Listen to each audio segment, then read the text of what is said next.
आणखी एक मोठी बातमी आहे। विधानसभेत प्रश्न लावण्यासाठी नेत्यांच्या एजंटकडून पैशांचा व्यवहार होत असल्याचा खळबळजनक आरोप आमदार परिणय फुकेंनी केलाय। या संभाषणाची ऑडिओ क्लिप असल्याचं नमूद करत यात काही नेत्यांच्या एजंटचा समावेश असल्याचा खळबळजनक आरोपही आमदार फुकेंनी केला।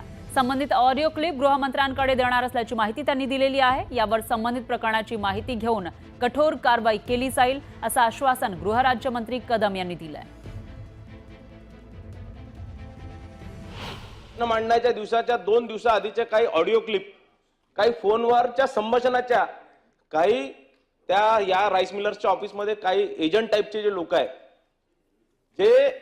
हे प्रश्न का लावायचं नाही किंवा लावल्यावर काय होणार किंवा अशा प्रकारच्या धमक्या देण्याचं व्हिडिओ क्लिप माझ्याकडे आहे।